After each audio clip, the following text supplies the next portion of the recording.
तो आज के वीडियो में हम लोग बात करने वाले हैं हैप्पीनेस पे। ये पार्ट 2 वाला वीडियो है। पार्ट 2 वाला, पार्ट 1 वाला पहले ही बना चुका है। तो पार्ट 1 में हम लोग ने बात किया था कि हैप्पीनेस पाना एक चैलेंज है और डायरेक्टली उसको पाया नहीं जा सकता है और उसका क्या बेस्ट स्टेप्स है। तो बेस्ट स्टेप्स ये होता है कि या आप एक्सपेक्टेशन लो रखिए और दूसरा है कि दूसरों को खुश कीजिए, जिससे आपके हैप्पी होने का चांस बढ़ जाता है। बस आप उसको पा नहीं सकते, बस चांस बढ़ जाता है। तो आज हम लोग सेकंड पार्ट का बात करने वाले हैं कि हैप्पीनेस पाने के लिए कोई प्री रिक्विजिट नहीं है। मतलब हैप्पीनेस पाने के लिए कुछ होने का जरूरी नहीं है। मतलब हैप्पी होने के लिए आपके पास पैसा होने का जरूरत नहीं है, आपको कोई छुट्टी मिलने का जरूरी नहीं है, आपको कोई एग्जाम में टॉप करने का जरूरत नहीं है, आपका सैलरी बढ़ना जरूरी नहीं है, कुछ भी होना जरूरी नहीं है। मतलब खुद से अपने मन से 10-15 चीज सोच सकते हैं। जैसे कि अगर मान लीजिए आप फेल कर गए एग्जाम में, तब भी आप हैप्पी हो सकते हैं। ये अलग बात है कि लोग चुन लेता है क्योंकि एग्जाम में हम फेल हुए हैं तो हैप्पी नहीं होंगे। ऐसा कुछ नहीं है, किसी भी सिचुएशन में आप हैप्पी हो सकते हैं। ये सोसाइटी का थोड़ा प्रोग्रामिंग है। अगर ये फ्री रहता तो फेल करने वाले बच्चे भी हैप्पी होते। हैप्पी होकर रिकवर करना आसान होता है या सैड होकर रिकवर करना आसान होता है। आप बताइए, अगर कोई फेल किया एग्जाम में और वो सैड हो गया तो उसको सैड से रिकवर करके अगले साल पास करना ईजी है या हैप्पी होके रिकवर करके अगले साल पास करना आसान है? डेफिनेटली हैप्पी होके पास करना आसान है। लेकिन सोसाइटी में चलता गया है कि अगर आप कम नंबर लाए तो आप हैप्पी नहीं हो सकते। हम भी बताते हैं, मेरे क्लास 12 में तो हमको जो नंबर आया था, मेरे आसपास सबको ज्यादा आया था। तो भाई मेरे हैप्पी होने का तो कोई चांस ही नहीं बनता है सोसाइटल नियम के कारण। तो फिर कोई हमको मिला जो बोला कि नहीं ठीक ही नंबर है, नॉट सो बैड। तो हम भी हैप्पी हुए, देखने का नजरिया थोड़ा बदला, काइंड ऑफ जो चीज है। तो बात यह है कि सोसाइटी हम लोग को कहता है कि इस सिचुएशन में हैप्पी होइए, इस सिचुएशन में हैप्पी मत होइए। ऐसा क्या है? ऐसा क्यों जरूरी है?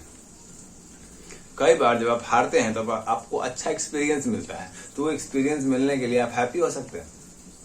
हारे तो हारे, लेकिन हम 10 तो सीख लेके हारे, तो इससे अच्छा हार क्या हो सकता है? और जीते और कुछ नहीं सीखने को मिला, ये भी हो सकता है।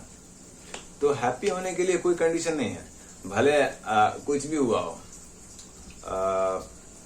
ऐसे क्या बोल सकते हैं, आप लॉटरी हार गए हो, आईपीएल में जो टीम पे सट्टा लगा है वो टीम हार गया, या और क्या, या ऑफिस जा रहे थे बरसात हो गया। एनी सिचुएशन में आप हैप्पी हो सकते हैं।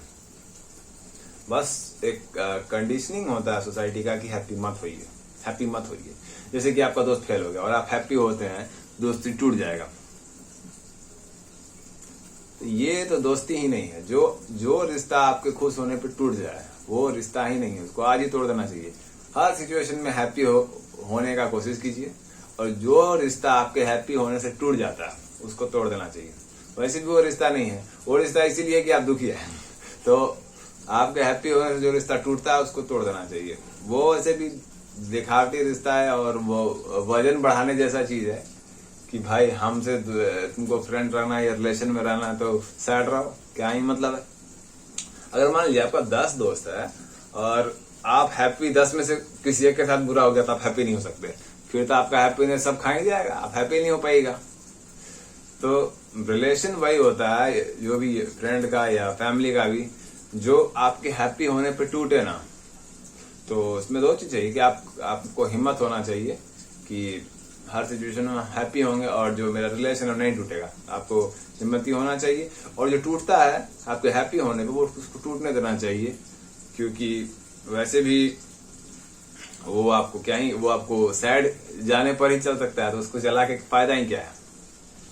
तो कमेंट्स में आज बिल्कुल कमेंट्स में जो लोग भी इस वीडियो को देख रहे हैं, अपने मन से कुछ सिचुएशन बताइए और लिखिए कि किस सिचुएशन में हैप्पी हुआ जा सकता है, क्योंकि इसमें फ्रेम ऑफ माइंड लोगों का चेंज होगा पढ़ने से। कमेंट्स में कम से कम हमको चाहिए 15-20 कमेंट, ठीक है? हम बताते हैं, जैसे हम 3-4 बोलते हैं, आप उसी अंदाजा पे चलिएगा, मतलब उसी फ्रेमवर्क पे। जैसे कि किसी का एक्सीडेंट हो गया है, हड्डी टूट गया, लेकिन वो खुश हो सकता है। अगर वो खुश हो सकता है मतलब नॉर्मल ब्रेन तो कहता है इसमें खुश होने लायक कुछ नहीं है, लेकिन दुखी होकर क्या अच्छा होगा? अगर आपका हड्डी टूट गया है और आप दुखी हो रहे हो तो उससे क्या अच्छा होगा? आप खुश हो सकते हैं। एनी सिचुएशन में खुश होना फायदा ही करता है। बस ये ट्रेनिंग है कि भाई हड्डी टूट गया तो दुखी हो जाओ, तो दुखी होके क्या ही जुड़ रहा है? कौन सा हड्डी जल्दी जुड़ने वाला है? खुश होके जल्दी जुड़ना सुने हैं। डॉक्टर कहता भी है कि अगर पेशेंट को बस ये कहा जाए कि आप ठीक हो रहे हैं, खुश रहिए, तो ठीक होने का चांस बढ़ जाता है। तो वही बात है, आप हर सिचुएशन में हैप्पी हो सकते हैं। और सैडनेस का एक खराब बात यह है कि आप सैड होते हैं तो आसपास का लोग भी सैड हो जाता है, ये भी बीमारी की तरह फैलता है। तो हैप्पीनेस फैलाना तो ज्यादा अच्छा बात है।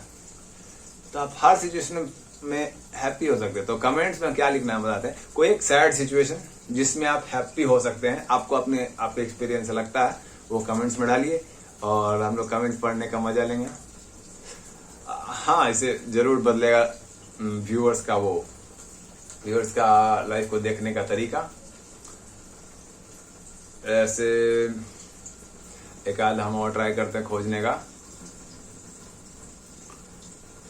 हाँ, जैसे हमारे यहाँ दूध फट जाता है तो हम खुश होते हैं, क्योंकि दूध फटने के बाद जो बनता है वो ज्यादा टेस्टी लगता है खाने में,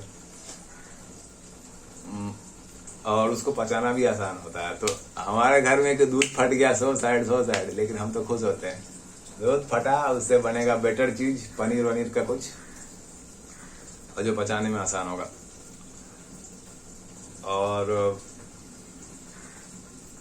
और हमेशा मतलब रिजल्ट को देखकर खुश होना फिर तो गुलामी हो जाता है ना, कि आप कुछ किए, उसका क्या रिजल्ट मिला, उस पे आप खुश हो रहे हैं, दुखी हो रहे हैं। तो रिजल्ट तो आपके हाथ में होता ही नहीं है।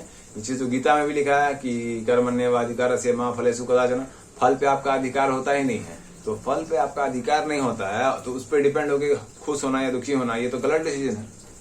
आदमी को खुश होना चाहिए अपने मतलब लाइफ एक्सपीरियंस के बेस पे। ठीक है, क्रिकेट का मैच हारे, लेकिन बढ़िया सीखे, या फिर किसी से कोई हमको हारते वक्त ही कुछ बॉलिंग का टिप्स दे दिया, कोई बैटिंग का टिप्स दे दिया, तो कुछ सीखे, तो खुश होने का चीज होता है। इस तरह से आप कमेंट्स में भर दीजिए कुछ ऐसा सैड सिचुएशन जिसमें हैप्पी हुआ जा सकता है। हम आपसे मिलेंगे नेक्स्ट वीडियो में। Thanks for watching, see you in the next one.